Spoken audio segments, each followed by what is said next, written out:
morning and welcome to Morning Movie News, where we're closing out, as I'm sure you've noticed, one of the slowest weeks in recent memory when it comes to movie news. Like, nothing happened. Thankfully, next week, Disney will be releasing a movie, and there should be a flurry of activity. But I'm very happy to say that today we have a surprisingly strong episode of Morning Movie News. So perhaps that's also a sign of more exciting times to come. So all three stories today, I think, are not only interesting, but also have a lot of in-depth details for us to discuss. So I'm very happy to be able to provide such an episode for you, and I hope that you enjoy it, and I look forward to discussing it down below. So let's get started. So the first story of the day is that The Passion of the Christ 2 is actually on the table. This is something that seems to be coming together, and it's coming together off of the strength of Hacksaw Ridge. Because you might be like, why on earth would Mel Gibson or anyone be willing to fund Passion of the Christ 2, considering where Mel Gibson's career is right now, right? Like, that just seems like dumping money down a black hole. And also, why would Mel Gibson want to mar the reputation of Passion of the Christ? But he must feel pretty darn good about Hacksaw Ridge, a film that's coming out actually later this year, and is obviously trying to be an awards contender. Although, good luck, Mel Gibson. When you go on a misogynistic, anti-Semitic bender, it's going to be kind of hard to win back the Academy. But anyway, he's going to try, and his screenwriter, Randall Wallace, they're reteaming after Braveheart, is going to potentially reteam with him yet again for Passion of the Christ 2. So let's first talk about, I guess, Randall Wallace, then we'll talk about Hacksaw Ridge, and then we'll talk about a potential Passion of the Christ 2. And this is all just the first story. As I said, in-depth episode. All right, so Randall Wallace came onto the scene actually with Braveheart. He wrote that script, obviously a career high point for everyone involved. And I have to say, in Mel Gibson's defense, he is a spectacular director. If you have not seen Mel Gibson's films that he's directed, you should go watch them. I don't know, it might be tough for you because of his image today. It's just so hateful. But anyway, Braveheart's a fantastic movie, Apocalypto is a fantastic movie, and Passion of the Christ is a fantastic movie. But anyway, Randall Wallace, after Braveheart, he didn't write Passion of the Christ. He went on to do the script for Pearl Harbor, Michael Bay's movie, and then he also wrote and directed Heaven is for Real. That's that Greg Kinnear, very religious film that came out about a year or so ago. And that was not one of the big religious hits that we've recently seen. But anyway, so Randall Wallace, I guess, feels he's got that going for him with the religious community, and of course he did write Braveheart. So, and he's also written Hacksaw Ridge. So this is the film that apparently makes them feel they can move forward with Passion of the Christ too. So Hacksaw Ridge is an American-Australian film, and it's directed by Mel Gibson, again, written by Randall Wallace, and it tells the story of U.S. Army medic, I have the blurb up here, Desmond T. Doss, a conscientious objector who refused to bear arms, yet was awarded the Medal of Honor for single-handedly saving the lives of over 75 of his comrades while under enemy fire during the brutal Battle of Okinawa during World War II. And Andrew Garfield will star in this film. Andrew Garfield could also use a little bit of career rehab, but he might be in store for it because not only is he starring in this film, but he's in the new Scorsese film as well, which takes place, also in Japan. That's a different thing. It has Adam Driver and Liam Neeson in it, but Scorsese and to some degree Mel Gibson. That's a pretty good lineup for Andrew Garfield, and it couldn't happen to a nicer guy. I think a lot of us still feel bad about Andrew Garfield because the problem with his Spider-Man movies was not Andrew Garfield. I think he was quite good. But anyway, Hacksaw Ridge must be coming together quite nicely because now Passion of the Christ 2 is starting to gel. Mel Gibson hasn't 100% committed to making it, but Randall Wallace has said that he is scripting it. It's going to be about the resurrection, which, spoiler alert, is where Passion of the Christ ends. Now, I want to talk about that. I saw Passion of the Christ in theaters. It was a very big deal. I went with my family, and I'll never forget the experience. I thought that Mel Gibson, it's a very violent film.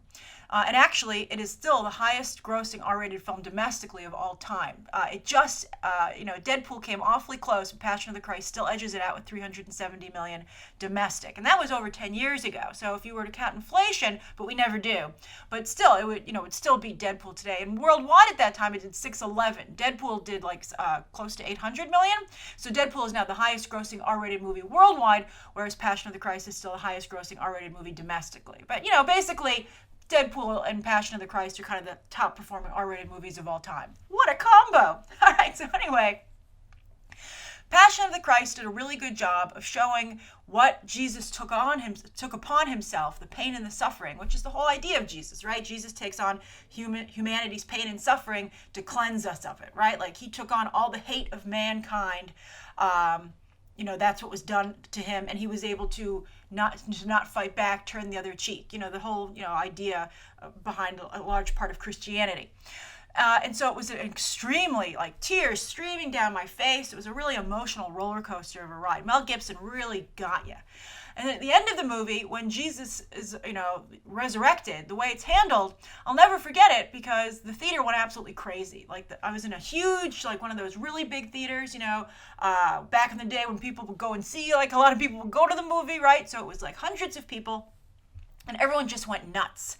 And it was really a very big emotional experience. And it was actually, I think, one of the best religious experiences I ever had in kind of understanding emotionally, that religious idea that is supposed to be Jesus, right? So I thought it was very, very good, and I highly recommend it. You won't be able to have the community experience, the communal experience that I had when I saw it in theaters, but I think you'll still be able to have the emotional experience if you were to watch this on your own time. And I do, again, think it's worth your time. Even if you're not very religious, I think you'll be surprised at the window that it gives you into religion, right? So I think it's a good thing to watch. But anyway, can you make a Passion of the Christ 2? And can Mel Gibson do it at this point? I don't know. I'd have to see how good Hacksaw Ridge and if anyone is willing to forgive him. If he asked me to invest, Passion of the Christ was an independent film. If Mel Gibson and Randall Wallace said, will you invest in Passion of the Christ too? I'd have to see how Hacksaw Ridge does and how well it's accepted. Because Mel Gibson is undeniably talented, and, I guess it would be very religious of people to, and very, in the spirit of Jesus, to forgive him for what he did and go back to him for this religious movie. And I'm sure it would be quite good. However, I'd really have to see how Hacksaw Ridge is accepted, and I would not be surprised if that is also what Mel Gibson is waiting to see before he decides for sure if he wants to do a Passion of the Christ too. Really a spectacular film. But I do know some people who won't even, I remember a couple of months ago, I was like, let's watch Lethal Weapon again. And the people I was with were like, I just can't watch Mel Gibson. I'm sorry. And I was like, that really sucks for Mel Gibson, boy. And he has just not been able to bounce back from what he did.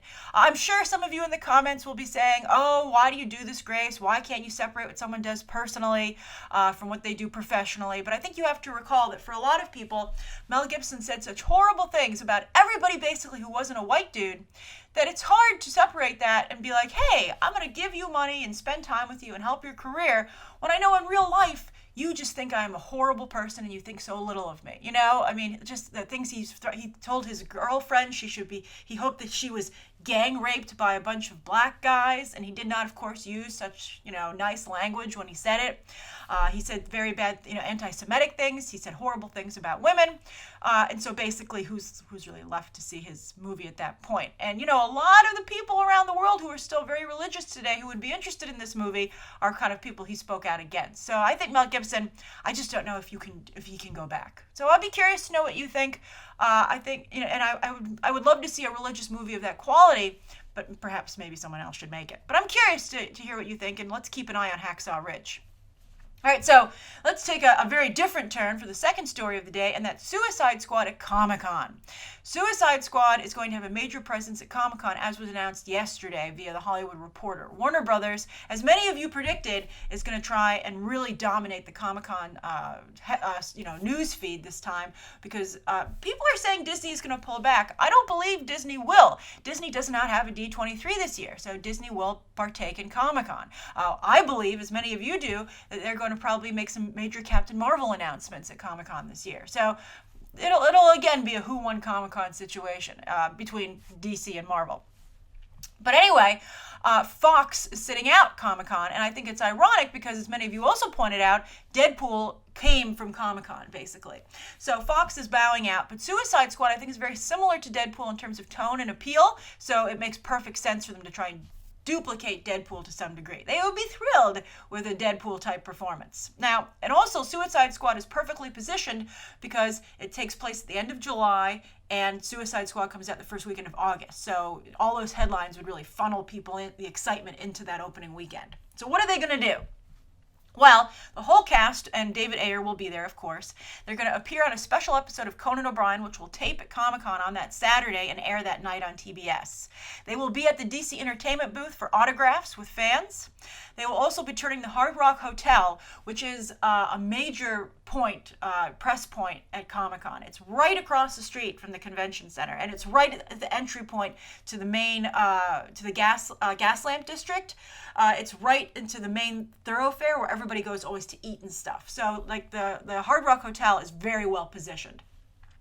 It also kind of makes it impossible to get into. And it will be this year as well, because they're going to turn it into the Belle Reve Penitentiary, which, of course, is where the Suicide Squad is based. Then they're going to have a Harley Quinn Tattoo Parlour. So for everybody who felt bad that they weren't at South by Southwest, you'll be able to get a tattoo if you're at Comic-Con. And also, they're going to have a virtual reality experience. I was on a panel yesterday at a festival here in Brooklyn in New York, and they talked about virtual reality. And I'm not quite sure how this is going to work. Like, people think it's going to eventually be something you experience in the movies. I don't think so, because I don't think, people aren't even willing to pay for IMAX 3D, or just regular old 3D, much less pay for the virtual reality experience. However, I think it's going to be very strong in promoting stuff. And sure enough, here we are the next day with using it to promote Suicide Squad. So you'll be able to, stand in a very long line for a virtual reality experience where you get to fight alongside the squad in a scene from the movie. That sounds pretty darn awesome. And the last time I went to Comic-Con, they had an absolutely fabulous Godzilla experience that I really enjoyed, which I thought was one of the best things that they did at the convention. So I like these kind of fan theme parky experiences that they're starting to add to the convention. So I think, if you're going to Comic-Con, get ready to get online for that. Also, if you would like to go to Comic-Con, speaking of that, there's a cosplay contest that Warner Brothers just announced for Suicide Squad. I'll put a link down below in the video description. And they're going to pick 11 winners, one for each of the main characters in the movie. And so obviously you have to dress up as one of those characters. So go for someone who isn't too popular to lower your competition. But anyway, if they feel you did the best job dressing up as that character, you will win an all expenses paid trip to Comic-Con. And I'm sure a front row seat to many of these experiences. So that's very exciting, and I think very clever of Warner Brothers indeed. I think they are going to kill it at Comic-Con, and I hope that some other studios up their game as well, because it's just more fun for everybody.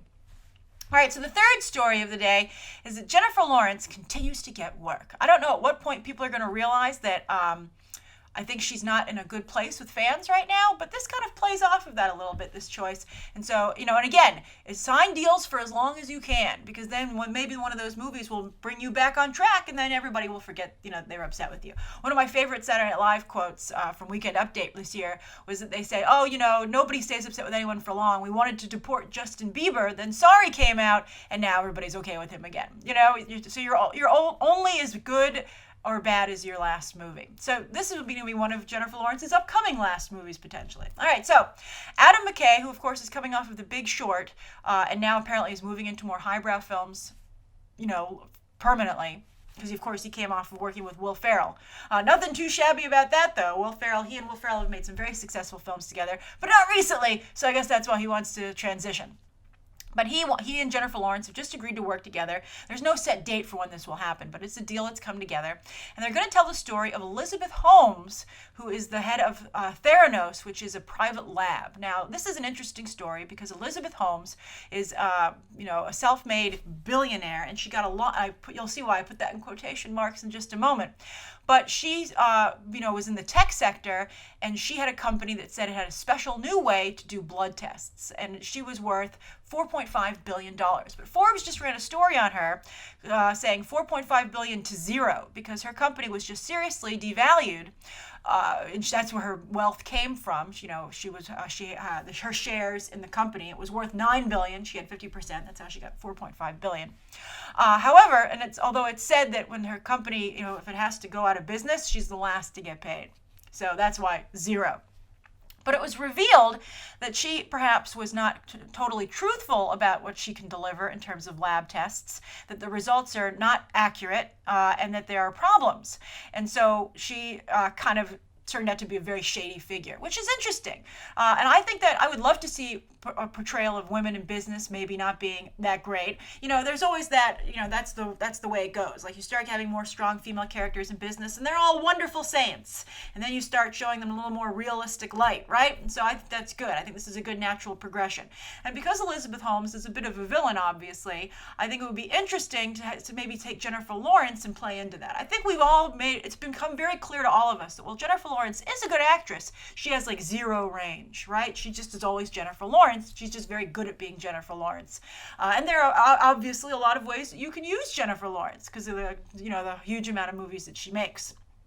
But I think Elizabeth Holmes is actually an excellent role for Jennifer Lawrence. So this is a very good, I think, deal for her. And it was something that I would potentially want to fast track because also it's a different type of role because it's a somewhat unlikable character. Usually Jennifer Lawrence is like, I tell the truth, I drop truth bombs everywhere and everyone loves me for it. That's my character.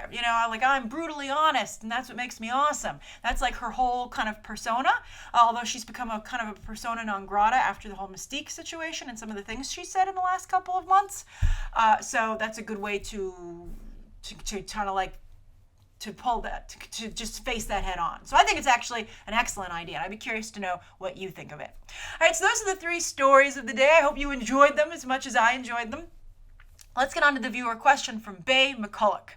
And Bay McCulloch says, "Hi Grace, I have a question." Lots of hand-raising emojis and like little party ones. I love emojis. Okay, and then Bay says, and it's about what determines the length of a movie's run in theaters. You mentioned in Movie Math that Zootopia has just made it to the big $1 billion club. I like that you added big, Bay. I thought that was awesome. That movie's been in theaters for so long. At what point will a movie be taken out of theaters? Was Zootopia really still making enough money at this point to still be in theaters? Love your show. I watch it every day at mealtimes. You are the movie angel of the interwebs, Bay. And then lots of more cute emojis.